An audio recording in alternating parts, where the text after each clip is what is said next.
Góðan daginn, velkomin þannig að bæjarstjórnarfund sem númer 550. Í dag 3. apríl 2025 og klukkan 5. Mætti fundarins eru Gylfi Ólafsson, Steinþór Bjarni Kristjánsson, Anton Helgi Guðjónsson, Nanný Arna Guðmundsdóttir, Magnús Einar Magnússon, Steinunn Guðný Einarsdóttir, Elísabet Samúelsdóttir, Sigríður Júlía Brynleifsdóttir og Þorbjörn Halldór Jóhannesson. Starfsmaður fundarins Bryndís Jónsdóttir. Fyrsta mál hjá okkur viðauki við fjárhagsáætlun 2025, viðauki nr. 5, launabreitingar. Tillaga frá fundi nr. 1320 hjá bæjarráði sem haldinn var 31. mars 2025 að bæjarstjórn samþykki viðauka nr. 5 við fjárhagsáætlun 2025 vegna breytinga á launaáætlun vegna kjarasamningar Kennarasambandi Íslands. Breyting á fjölda barna á Tanga hausti 2025 og skammtíma aflýsingu á bæjarskrifstofu. Áhrif viðaukans á rekstrarniðurstöðu samstæðu Ísafjarðarbæjar 0, áhrif viðaukans á sveitasjóð A-hluta 0 og því rekstrarafgangur óbreyttur 223 milljónir. Áhrif viðaukans á samantekin A og B-hluta 0 og því rekstrarafgangur óbreyttur 995 milljónir. Orðið laust. Sigríður, gjörðu svo vel.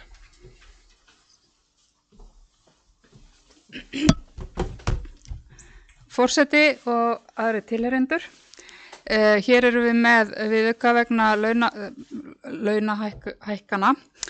Við erum hér með í fyrsta lagi vegna kjarasamninga Kennarasambandsins sem náðust í febrúar og þetta eru 62 milljónir sem þetta kostar okkur á þessu ári til viðbótar við áður áætlaðan launargreiðslur. Síðan er hérna gerð viðbótarhækkun vegna Tanga sem nemur 8,2 milljónum. Þetta vegna breyttra forsenda þar sem að það er alveg töluvert mikið fjölgun á Tanga fyrirsjáanleg næsta haust. Það verður fullt hús þar, 44 börn. Þannig að það þarf að koma til móts við það og það er líka fleiri stuðningsbörn eða sem þurfa stuðning. Og síðan er þannig líka hækkun launakostnaðar vegna skammtíma aflýsinga hér á bæjarskrifstofunni. Þannig að þetta er nú allir pakkinn, samtals 71 milljón eða tæplega 72 milljónir. Og þessum aukna launakostnaði, honum er mætt með leiðréttingu á áætlun frá jöfnunarsjóði upp á 22,4 milljónir og lækkun á ófyrirséðum kostnaði sem er upp á 23 milljónir og síðan er lækkun á áætlun snjómoksturs 26,4 milljónir. Þannig að sem betur fyrir var veturinn það sem af allana búin að vera snjólegt sem betur fyrir. Takk fyrir.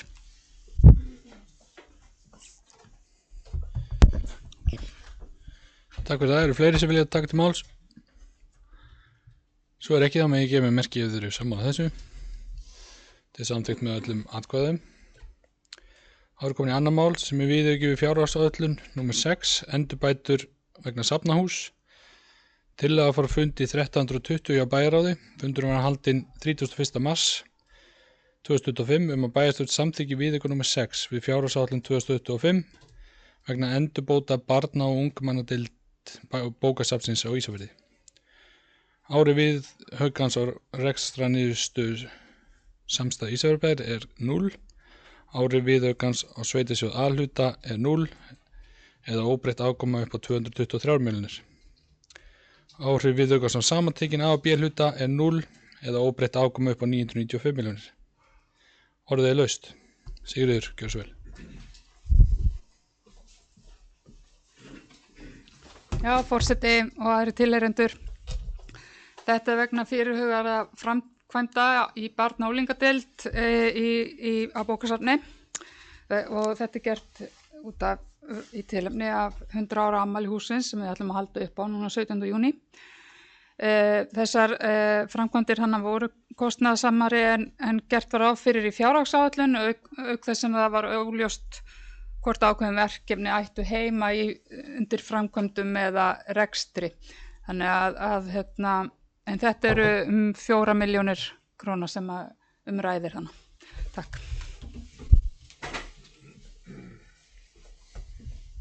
Takk fyrir það. Eru fleiri sem vilja taka til máls? Svo ekki, á megi gefa mér merki ef þið sammála þessu og þetta samþykkt með öllum atkvæðum. Þá eru komin að þriðja mál, stjórn Fjórðungssambands Vestfirðinga, tillaga frá fundi númer 1319 á bæjaráði. Fundurinn var haldinn 24. mars 2025 að bæjarstjórn samþykki að Sigríður Júlía Brynleifsdóttir verði kosin aðalfulltrúi í kjörnefnd Fjórðungssambands Vestfirðinga í stað Örnu Láru Jónsdóttir og að varafulltrúi verði Kristján Þór Kristjánsson í stað Sigríður Júlíu Brynleifsdóttir. Orðið er laust. Steinþór hefur beðið orðið.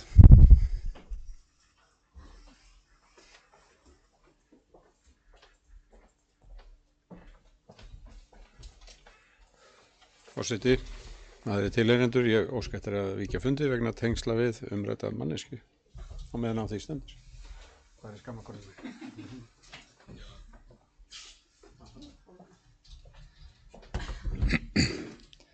Takk fyrir það.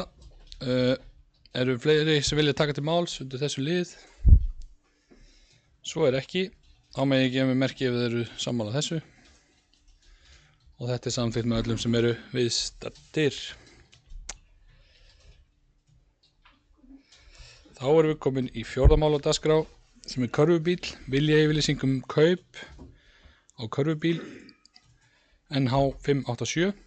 Tillaga frá fundi 1320 hjá bæjaráði sem haldinn var 31. mars 2025 að bæjarstjórn samþykki samkomulag lán Ísafjarðarbæjar á Scania körfubifreið með brúnt og lyftubúnaði NH 587 af slökkviliði höfuðborgarsvæðisins og við lok lánstíma 31. janúar 2026 mun Ísafjarðarbær skuldbinda sig til að kaupa bifreiðina.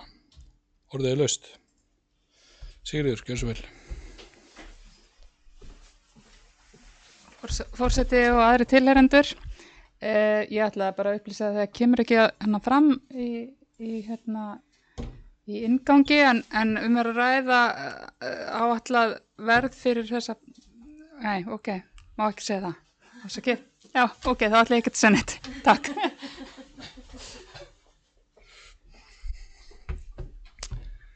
Já, takk fyrir þetta. Gott að starfsmaður fundarins var á Varbergi. Eru fleiri sem vilja taka til máls? Gylfi, gjörðu svo vel.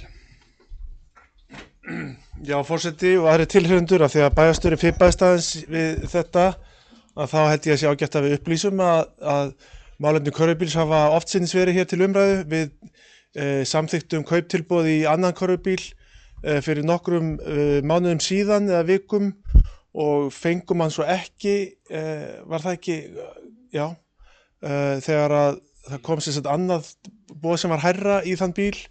Bílinn sem við erum með núna er frá síðari hluta sínustu aldar en þó talsvert eldri en þessi sem er hér til umræðu og ég mun því greiða atkvæði með þessum kaupum. Takk fyrir það. Eru fleiri sem vilja taka til máls? Svo ekki. Á megi gefa mér merki ef þið eru samþykkt þessu. Þetta er samþykkt með öllum atkvæðum. Þá er komin í 5. mál, umsókn framkvæmdaleyfi, mjólkarlínu 2. Tillaga frá fundi 649 hjá Skipulags- og mannvirkjanefnd. Fundurinn var haldinn 27. mars 2025 að bæjarstjórn samþykki að heimila útgáfu framkvæmdaleyfis í samræmi við umsókn og fyrirliggjandi gögn. Orðið er laust. Gylfi, gjörðu svo vel.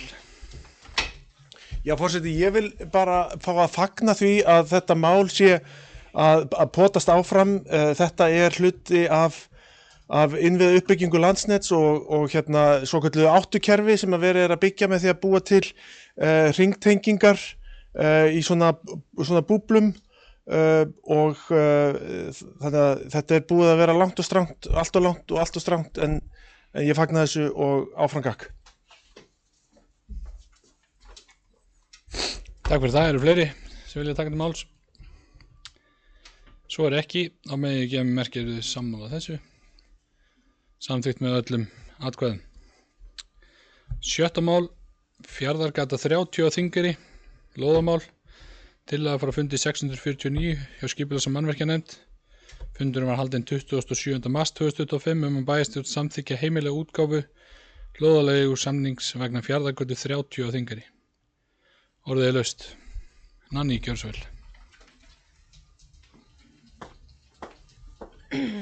Forseti, bæjarfulltrúar, aðrir tilheyrendur.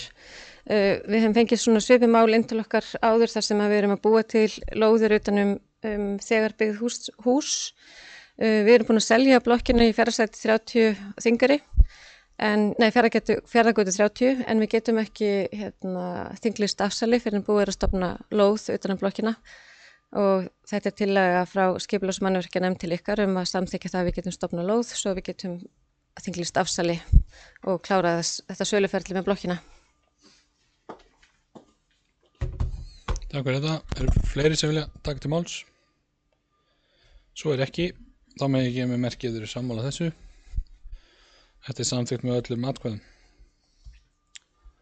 Það er komin í 7. mál, lóðamál safnasvæðis í Neðstakaupstað. Tillaga frá fundi 649 hjá skipulags- og mannvirkjanefnd. Fundurinn var haldinn 27. mars 2025 að bæjarstjórn samþykkja heimila lóðaleigusamning við Neðstakaupstað við Ásgeirsgötu 1A á Ísafirði. Orðið er laust. Nanný, gjörðu svo vel. Forseti, bæjarfulltrúar, við erum ekki að fara að selja Neðstakaupstað, þannig að það liggur ekki þannig á að stofna lóð í kringum það. Hins vegar þá var Neðstakaupstaður á frekar óskilgreindri lóð, bílastæðið var við Ásgeirsgötu 1A, en Neðstakaupstaður hét bara Neðstakaupstaður fyrir utan gömlu skemmuna sem að hét Suðurgata 2 sem er ekki til á Suðurtanga. Þannig að hér erum við í fyrsta lagi aðeins að taka til bara í skráningaferlinu, í öðru lagi erum við að búa til betri umgjörð fyrir bókhaldi til þess að það sé hægt að skrá á rétt fasteignanúmer, á réttar lóðir, þann kostnað sem til fellur vegna fasteignana og í þriðja lagi er þetta líka öryggismál þar sem að hús þó þau heiti eitthvað þurfa að hafa götunúmer. Þannig að við lögðum staðis yfir þetta og það er náttúrulega Suðurgata gengur ekki að því hún er ekki til. Suðurtangi 2 er skráður og Suðurtangi 1 en hins vegar er Ásgeirsgata 1A þar sem að bílastæðið er og er númer þannig sé laust þannig að tillagan okkar er að búa til lóð utanum þetta svæði sem að heitir Ásgeirsgata 1A. Ykkur til upplýsingar þá situr í skipulags- og mannvirkjanefnd einn íbúi á þessu svæði sem hreyfði ekki mótmælum við þessari tillögu. Þannig að við erum bara mjög frökk og leggjum þetta fram að breyta nafni á Neðstakaupstaður í Neðstakaupstaður Ásgeirsgata 1A. Takk. Takk fyrir þetta, Nanný. Eru fleiri sem vilja taka til máls? Svo er ekki. Þá með ég gefa merkið, þeir eru sammála þessu. Þetta er samþykkt með öllum atkvæðum. Þá eru komin í 8. mál, skeiðið 7 á Ísafirði, stækkun byggingarreit spennustöðvar. Tillaga frá fundi 649 hjá skipulags- og mannvirkjanefnd. Fundurinn var haldinn 27. mars 2025 að bæjarstjórn samþykkja heimila stækkun á byggingarreit í samræmi við umsókn þar sem ekki bárust athugasemdir við grenndarkynningu. Orðið er laust. Nanný, gjörðu svo vel. Forseti, bæjarfulltrúar, aðrir tilheyrendur. Stundum gera hlutirnir rosalega hratt í skipulagssviði. Þann 20. og 5. febrúar þá var sendt út bréf til nágranna á skeiði 7 og Tunguskeiði þar sem að fyrirhugað framkvæmd Orkubús Vestfjarða var tilkynnt og kynnt og öðrum gert kost á að gera athugasemd við þessa framkvæmd. Skemmtilegt að segja frá því að bréf fór til Orkubús Vestfjarða sem að hafði þá tækifæri til þess að gera athugasemd við eigin framkvæmd en enginn gerði athugasemd og þannig að við leggjum það bara til núna að þessi stækkun byggingarreit verið samþykkt og það verið hægt að hefjast handa við að stækka spennustöðuna skeiði 7. Takk.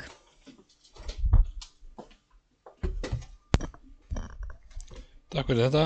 Eru fleiri sem vilja taka til máls? Sigríður, gjörðu svo vel. Já, forseti og aðrir tilheyrendur. Það sem ég ætla að ræða hér tengist þessari framkvæmd að því þessi stækkun hún tengist því að það á að fara að leggja jarðstreng yfir til Súðavíkur, yfir í Álftafjörð. og það langar mig til þess að upplýsa það að það hafa rætt við mig bæði hönnuðir frá Eflu sem eru að hanna og undirbúa þessa jarðstrengs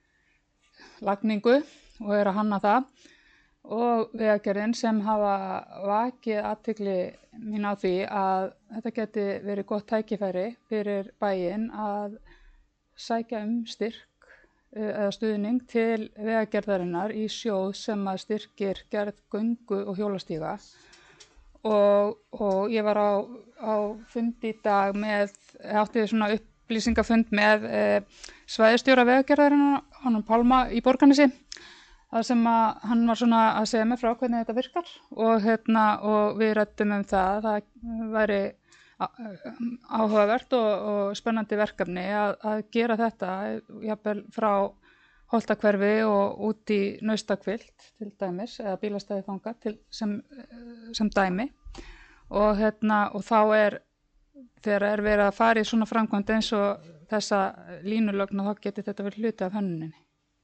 Þannig að mér langaði bara svona misnota aðstöðuminn og upplýsa þetta. Takk. Takk fyrir þetta. Eru fleiri sem vilja taka til máls? Svo ekki, þá með ég gefa mig merki að þau eru sammála þessu og þetta samþykkt með öllum andkvæðum. Þá eru komin í fundagerðir sem verða lagðar fram til kynningar. Fyrst þetta bæjarráð, lögð fram til kynningar fundagerð af fundi 1318 hjá bæjarráði en fundur var haldinn 17. mars 2025 og fundagerðin í 16 liðum. Orðið laust. Gylfi, gjörðu svo vel. Forseti bæjarfulltrúar, ég veit að almenningssamgöngunnar bíða ákveðinna fundagesta en ég ætla aðeins að hafa nokkur orð hér um fundagerð bæjarráðs. Sérstaklega, við byrjum á þessari, þarna er liður 8 þar sem að fjalla um griðasvæði Hvala við Ísafjarðardjúp. Þarna fengum við bara bréf til umsagna frá samtökum ferðaþjónustunnar og ferðaþjónum hér í bæ og svöruðum með svona frekar almennum hætti verður að segjast og það var með ráðum gert. Við sögðum að við gætum tekið undir það að hvalveiðar og hvalaskoðun eigi illa samleið ef ekki hugað að sambúð þessara atvinnugreina og að ein leið sé að stofna griðasvæði eins og bréfritar að leggja upp með en við útilokum ekki að aðrar takmarkanir í tíma eða rúmi eða samstarfsreglur eða kurteisisreglur eða venjur geti verið til þess. Og svo bendum við á að strandsvæðaskipulag þurfi að endurskoða og ég átti fundi í morgun með umhverfis- og samgöngunefnd sem var með umhverfis- og samgöngunefnd Alþingis sem er með breytingar á lögum strandsvæðaskipulag til umfjöllunar, engum til þess að tryggja að það sé hægt að manna það ráð svo hægt sé að gera breytingar á strandsvæðaskipulagi og milli þess þegar að skipulag hefur einu sinni verið samþykkt. Ég get svo upplýst fundin það að atvinnuvegaráðuneytið fékk þetta erindi samtaka ferðaþjónustunnar og sendi það svo til okkar til þess að fá okkar formlegu afstöðu og við frestum fyrirtöku á því vegna þess að við höfðum ekki fengið sjónarmið hvalveiðimanna og ég mun fá það í tölvupósti á morgun og við getum tekið þetta fyrir í bæjarráð á mánudag og verið þá með báðar hliðar þessa máls þó að ég sé almennt þeirrar skoðunar að þetta sé kannski mál þar sem að betur fari á að aðilar ræði sín á milli heldur en að gera það bréfleiðis í gegnum seinvirk og stjórnvöld. Nú, annar mál sem við tókum fyrir á þessum fundi var 9. mál sem að fjallaði strandveiðar. Við skiluðum frekar harðorðri ályktunum strandveiðar okkur þessa hugmynd sem þarna var lögð fram, töldum að það hefði verið gefin út loforðum auknar veiðar í strandveiði, aukin kvóta í strandveiðar án þess að það væri greint sérstaklega hvaðan sá kvóti ætti að koma. Ef hann á að koma hvort sem hann kemur úr stóra eða litla kerfinu, að þá er það tap fyrir þá aðila sem að vinna innan þeirra kerfa og ef að það er auka aflaheimildir þá er það veruleg stefnubreyting frá því sem að verið hefur að ráðherra fylgi í nánast einu og öllu því sem að vísindamenn telja að sé heppilegt veiðiálag. Þannig að við sjáum bara hvernig þetta þróast. Þessi reglugerðarbreyting nú svona freka knöpp og við höfum eftir að sjá hvernig það fer. En eins og við segjum hérna þá viljum við frekar sjá líf í skólum og félagsheimilum heldur en á höfnum yfir sumartímann.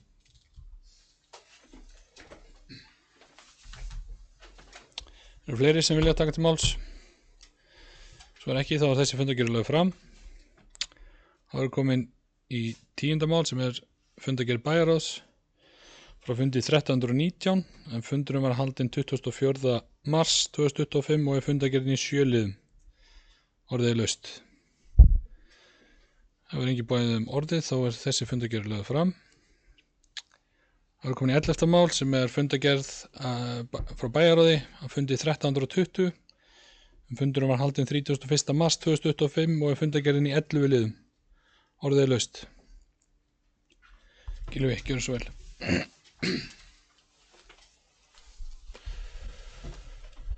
Já, forseti, bæjarfulltrúar og aðrir tilheyrendur. Undir lið 5 tókum við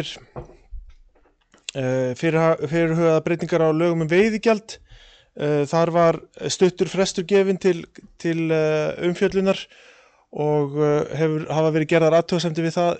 Þá nú til þess að líta að þetta ferli í samráðsgátt fyrra þrepið af 2.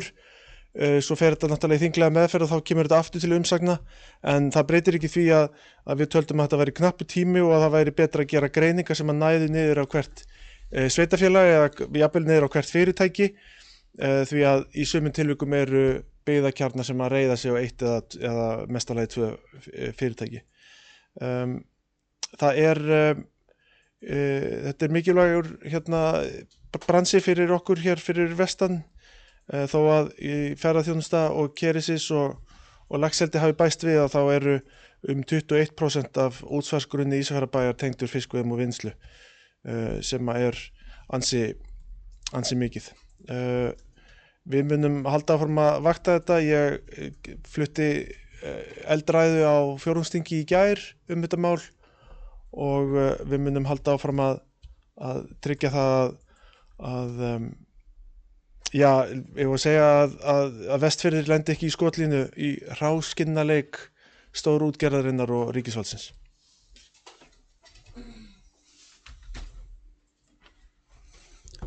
Takk fyrir þetta, Gylfi. Eru fleiri sem vilja taka til máls? Svo ekki, þá þessi fundargerð lögð fram. Ára komin í 12. mál, skipulags- og mannvirkjanefnd, lögð fram til kynningar fundargerð að fundi 648 hjá skipulags- og mannvirkjanefnd. Fundurinn var haldinn 13. mars 2025 og fundargerðin í 14 liðum. Orðið laust. Það engin beðið orðið, þá þessi fundargerð lögð fram. Þá það mál 13, skóla, íþrótta og tómstundanefnd. Lögð fram til kynningar fundargerð af 20. fundi skóla, íþrótta og tómstundanefndar. Fundurinn var haldinn 18. mars og fundargerðin í 6 liðum. Orðið laust. Nanni, gjörðu svo vel.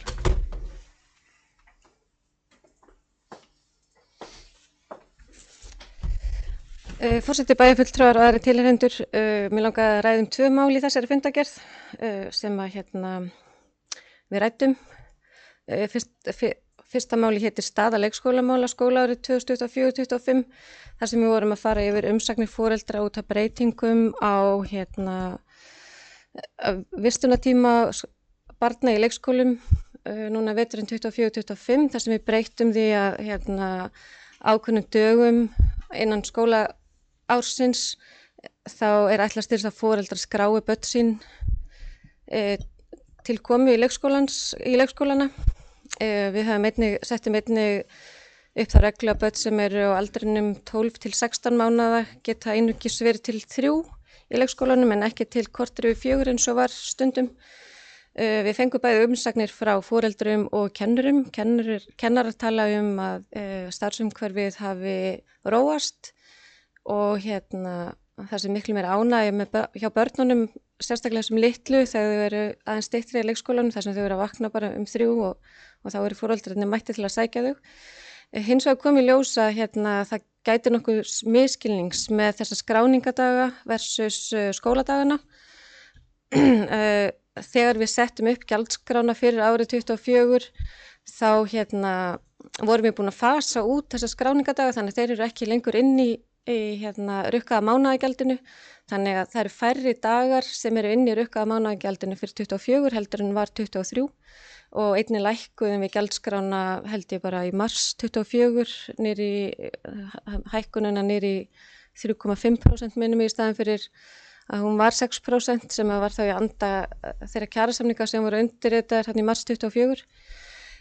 Svo þetta með skráningadagana að það ekki þannig að börnin ekki velkomin í leikskólan á skráningadögum. Þetta hins vegar nýjasta tískórið á Íslandi í dag þessi fyrirsjáanleiki. Því að skráningadagarnir eru dagar sem eru mjög nálægt fríum í öðrum skólum í sveitarfélögunum og það hefur brugðist eða verið þannig undanfarin ár að það hafa verið mjög fá börn í leikskólanum á þessum tíma. Og þannig að leikskólarnir eru eingöngu að biðja fólk að skrá þannig að þau hafið þá vitneskju hvort að þeir að fylla eldhúsið af mat á þessum tíma, hvort að þurfa að vera fulln mannað þegar það eru kannski bara 3-4 börn á hverju deild og ef að skráningin þannig að það fá börn að þá möguleiki á að nota dagana þá annarkvort til í undirbúningstíma fyrir kennara eða að bjóða kennarum að taka frí. Þannig að heilt yfir mælist þetta vel fyrir. Við þurfum hins vegar að kynna þetta eins betur okkar megin og hefum við rætt það í skóla íþrótta- og tómstundanefnd að senda bréf til foreldra þar sem þetta útskýrt aðeins betur og sérstaklega innbráð því að öll börn eru velkomin á skráningudögum eins og aðra daga í leikskólana. Hitt sem ég langaði að ræða við ykkur staðan á lyftubúnað og tækjum og skíðasvæðinu sem mjög skemmtilegt og ég ákvað bara að við myndum bara skella okkur í þessa umræðu og kannski fá aðeins umræðu í samfélaginu líka. Núna í vetur hefur lyftubúnaðurinn verið brotgengur. Á góðum skíðadögum þá hafa lyfturnar verið stopp og svæði lokað af því að það hafa verið mikla bilanir. Það gaman og skemmtilegt að segja frá því að þetta skíðasvæði búið að þjóna okkur í 30 ár sem að nokkrum árum gott betur heldur en gamla skíðasvæðið upp á Seljalandsdal sem að náði aðeins 25 ára aldri minnum mig. Ég held að elstu lyfturnar hafi verið opnaðar 1967 cirka bát eða kannski 1968 eitthvað svoleiðis og þær fóru 94 þannig að þær náðu ekki þessum háa aldri eins og skíðasvæðið okkar núna í Tungudal. Ragnar Högnis forstöðumaður kom með mjög langan lista af verkefnum sem að þarf að fara í á næstu árum til þess að gera við bæði lyftur, búnað og svo hefum við náttúrulega verið að glíma við snjóleysi og það bara mjög skemmtileg og góð umræða á fundinum og við báðum Ragnar að skila okkur minnisblaði með áætlun til svona 2-3 ára hvað þyrfti að gera til að halda skíðasvæðinu gangandi þannig að góðir skíðadagar dytta ekki út vegna bílana og að það væri möguleiki að nota svæðið þó að sandfellslyftan væri úti vegna snjóleysis. Það var líka áhugavert þegar hann sagði okkur að það væri möguleiki að fá stutta lyftu sem að myndi vera þá frá barnalyftunni og upp í miðferðslyftunni, upp Tungudalinn sjálfan sem að myndi kosta eitthvað kannski 40-50 milljónir. Þetta áhugavert að við séum nokkuð búin að taka ákvörðun þannig að við vildum líka bara fá það í minnisblaði frá honum hvað kostnaðurinn við það væri. Annars held ég að sé ekki fleira í fundagerðin enda klukkan að nálgast 6 og hér þarf fólk að ná áætlunarferð. Takk fyrir þannig Anný. Eru fleiri sem vilja taka til máls undir þessari fundagerð? Svo ekki, þá þessi fundagerð lögð fram. Þá eru komin í 14. mál sem fundagerð öldungaráðs. Lögð fram til kynningar fundagerð á 17. fundi öldungaráðs en fundur var haldinn 20. mars 2025 og fundagerðin í 4 liðum. Orðið laust. Það engin beðið orðið, þá hún lögð fram. Þá dagskráin hjá okkur tæmd og ég segi þessum fundi slitið.